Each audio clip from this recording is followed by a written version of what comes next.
In Part 3 of the General Performance Principles Climb lesson, you learnt about the rate of climb, the best rate of climb speed, and lastly, about some of the factors that affect the rate of climb, namely aircraft mass and configuration. In Part 4, you will continue the study of what factors affect the rate of climb, starting with the effect of air density.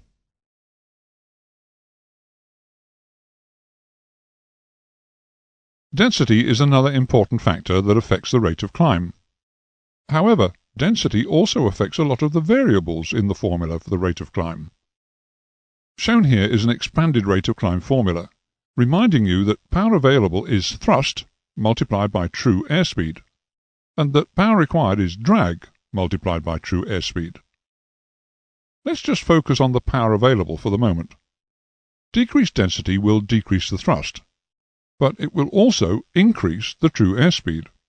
The overall effect is that the thrust loss is more than the true airspeed gain, meaning overall that the power available decreases. Looking at power required, decreased density will increase the true airspeed, but will have no effect on the drag. Therefore, the power required will increase. Returning to the graph, this means that the power available curves move down and to the right, and the power required curves move up and to the right. You'll notice that there is less excess power available, and this causes a reduction in the rate of climb for both aeroplane types. This effect will be repeated any time the density falls, which can be caused either by increasing altitude, increasing temperature, or by increasing humidity.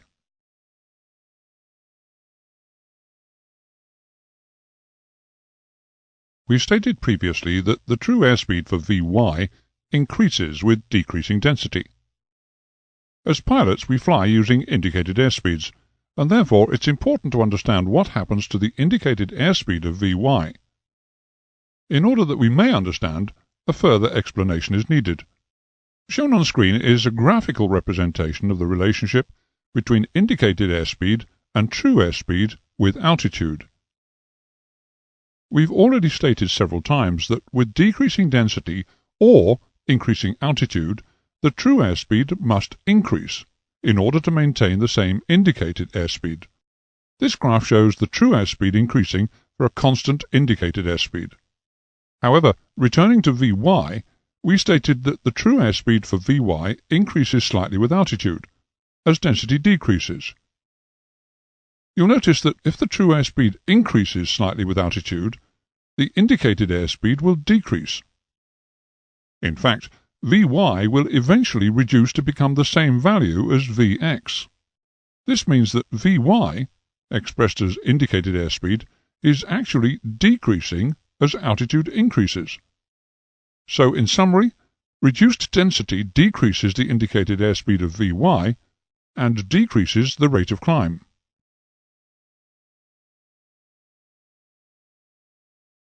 The higher the aeroplane flies, the more the excess power available diminishes, and therefore the maximum achievable rate of climb will decrease. An altitude will be reached where the excess power available decreases to zero, as shown. Therefore, the rate of climb will also decrease to zero. This altitude is known as the absolute ceiling. The graph on screen shows the excess of power for a typical aeroplane at mean sea level. Notice Vy is the speed that gives the maximum excess power available and maximum achievable rate of climb. As altitude increases, notice that the excess power available decreases, achievable rate of climb decreases, and the indicated airspeed for Vy decreases. At its absolute ceiling, the performance of an aeroplane is so reduced that it is unable to maneuver. Therefore, absolute ceiling is a rather abstract concept for a pilot. It's more useful for a pilot to know his aeroplane's service ceiling. Service ceiling is defined by the aeroplane manufacturers and aviation authorities as the maximum altitude where the best rate of climb airspeed will still produce a positive rate of climb at a specific number of feet per minute. The recommendation is to not exceed this altitude, because above it the performance envelope of the aeroplane is very small. If the aeroplane were to climb higher, the rate of climb would fall to 0. The aeroplane will not be able to climb any higher, and the absolute ceiling would be reached. At this altitude, Vy and Vx are the same speed. To find the absolute and service ceilings of your aeroplane, consult your flight manual and operate the aeroplane below the service ceiling to help maintain sufficient performance levels.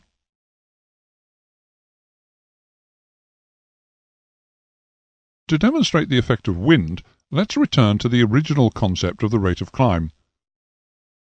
You'll recall that it was stated that the rate of climb is a function of the gradient and the forward speed. The formula on screen demonstrates this. In the case of a headwind, the gradient increases as shown, but the forward speed is decreased. Looking at the formula, one variable has gone up, the other variable has gone down. The net result on the rate of climb is that it remains unchanged. In the case of a tailwind, the gradient decreases, but the horizontal speed increases. Again, the situation is the same. One variable decreases, but the other variable increases. The net effect is that the rate of climb remains unchanged. Looking at both the headwind and tailwind examples together shows you that both aeroplanes are gaining the same height in the same time. Therefore, we may state that winds do not affect the rate of climb of an aeroplane.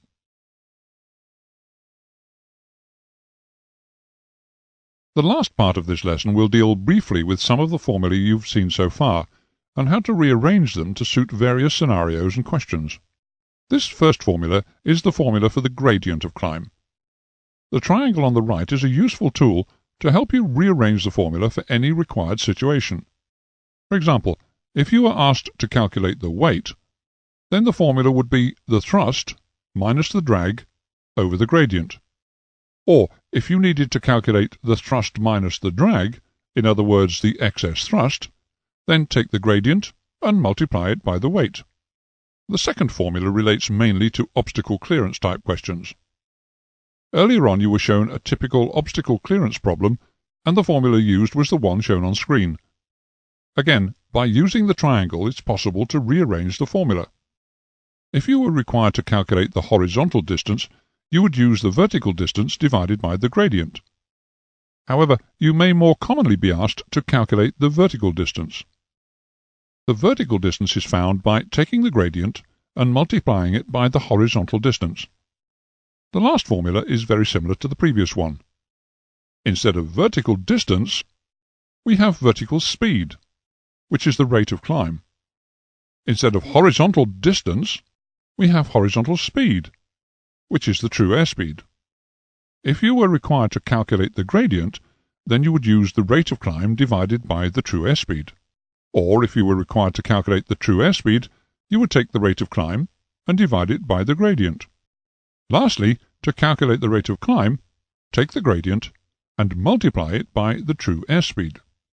Using these simple triangles to help you rearrange the formula can simplify the mathematical component of the JAA performance exam, and allow you to concentrate on the more theoretical performance aspects.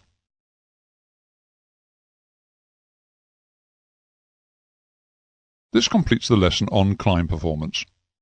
Ensure that you familiarize yourself with how various factors and environmental conditions affect your climb performance in terms of both the angle and rate of climb.